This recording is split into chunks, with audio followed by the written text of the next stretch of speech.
So today is my birthday, and Miss Birdie got me this beautiful Russian stereo medium format camera. We don't know for sure if it works, but we're pretty sure. We had a lot of champagne last night and we're trying to figure it out and mostly got there. So, got a roll of gold 200. We got big rocks, and then trees. I think could be a good sort of stereo composition. So that's the first thing we're going to try with this. I've never loaded it before, so this might take a minute.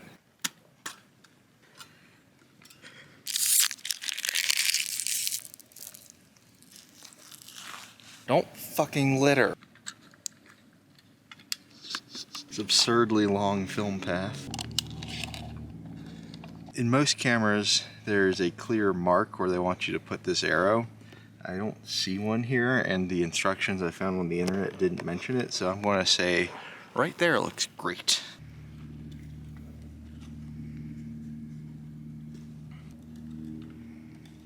Back. One. Okay, so you get 6 stereo frames on this bad boy.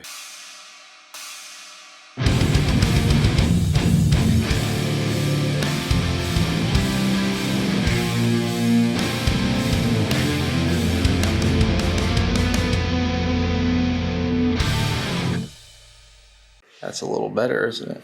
Especially, oh yeah, that's where it's at. Quick pair of Halloween shoots today, and fun bonus, I'm going to, got 3 frames left in the Sputnik, so we're going to give that bad boy a shot with the flash and all that, and just kind of see what that's all about, and also gets us through the film so we can develop it and see how, make sure the camera works, light leaks, etc. So this monstrosity is the Sputnik, as has been previously introduced, but we're triggering it with this little Godox trigger that we use for these sorts of things, and we're going to see how it does in a studio situation. I don't know, this is madness to me, so we'll just kind of see what happens here. Hopefully 3D! Okay, so finished the roll. I am now in my pajamas, which many of you might recognize as my normal clothes. I figured it would be entertaining, perhaps, to show the first time unloading this camera, because I don't really know what to expect. Okay. Let's get in there. Okay. That feels good. So this is like an insane arrangement. You've got like this double doors thing, and that just slides down, and then hopefully all good. Okay, all the film's over here where it's supposed to be, and the shutters are closed as they're supposed to be. There's a minor issue with that, but for now, I'm going to develop this and see what we get.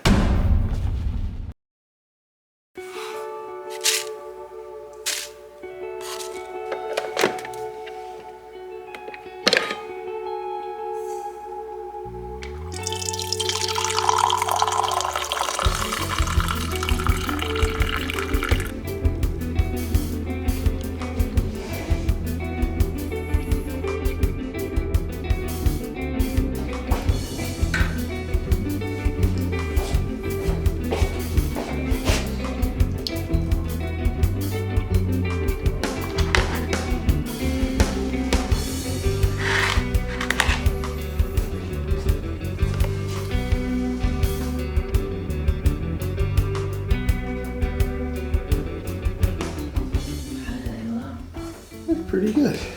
Good morning. So, last night after I developed them, they're hanging out to dry. Came in, check on them, they're about good, except there's a moth that just stuck itself to it and died. I didn't get any footage of that because I was panicking, going, oh God, a moth! So I had to rewash it, and got weird, but I think it's basically fine. One of the frames from the dress, I think, was going to have like a weird moth stain. It rubbed off some of the top emulsion or something, which is gross. Time to scan. The big problem I ran into when I got to this part of the video is the same one that anyone using a stereo camera is going to run into pretty quickly, which is how do I represent this work? And I say represent instead of show or display intentionally, since different ways of representing the stereogram fundamentally change the experience of viewing it, which also changes the whole experience of the art itself. This is not a new problem, and the Wikipedia entry on stereoscopy provides a pretty good survey of solutions both past and present. Cameras like the Sputnik were intended to make images to be viewed with stereo viewers that present each eye with its own individual picture. I have one that works with 35mm stereo slides like you take with a Kodak or a Realist, and the effect is really remarkable. That is so cool. And no one has gotten electrocuted yet? However, the problem with this is it requires the viewer to be in the same room as this unique physical object. If I take a stereo picture of something and then have a slide mounted of it, the only way you can look at that is you come over to my house and sit down at the thing and go, oh wow, that's really cool. We want to present this to a larger audience. So how do you do that? If you have like an Oculus or some kind of VR headset, you should be able to view these pairs really easily and in a pretty similar way, depending on the resolution of the device you're using. I have a cheap one with my phone, which has a 1080p screen. It works pretty well, but the resolution is really lacking, especially coming from, you know, a medium format piece of film. That should be really, really clear.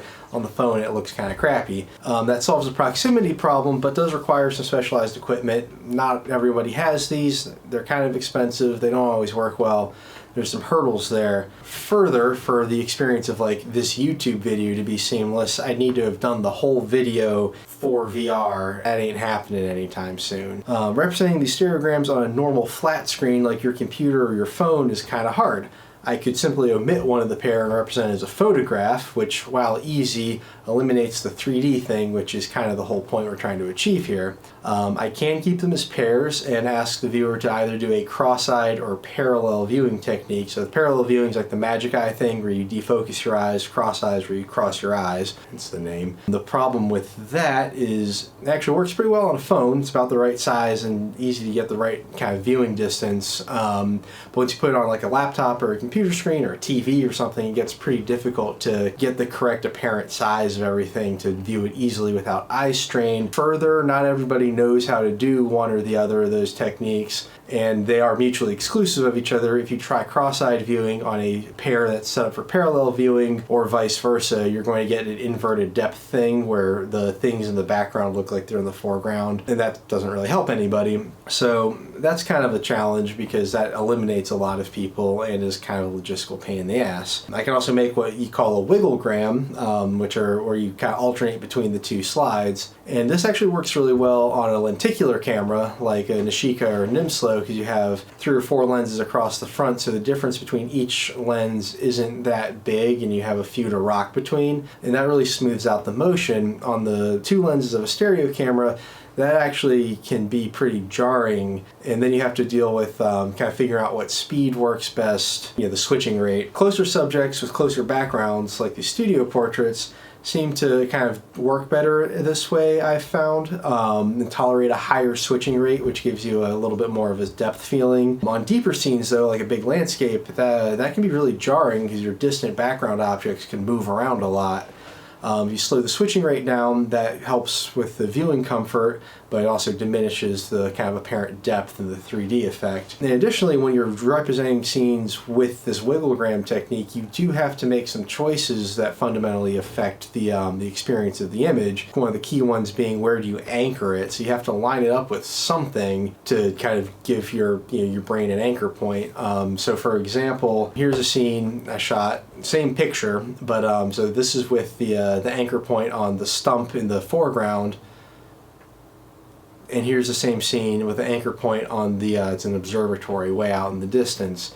And as you can see, they're very different feeling, and what you like more than the other is subjective, of course, and what you think is going to convey the kind of the sensation you're trying to convey, is up to you as the artist presenting that. But it is inherently less immersive than the actual experience of being there, where your brain just kind of takes care of the whole thing for you, which is what the experience of using a proper stereo viewer seeks to emulate and does a pretty good job at. Personally, in terms of representing these and displaying them for others, I found that the parallel viewing provides the best experience for me in terms of looking at the images, and comes closest to the experience of using a viewer. However, in terms of showing other people, I found the wigglograms to be more successful because it doesn't require any knowledge or experience beforehand. You simply look at it and it presents itself. Which do you prefer? Does anyone have any other alternatives? I'm still trying to figure this out here, so if anybody else wants to chime in on how they like to present their stereograms, please do so below. And don't forget to like, comment, and subscribe. Link to the tip jars down below, link to a bunch of other stuff, and thanks for watching.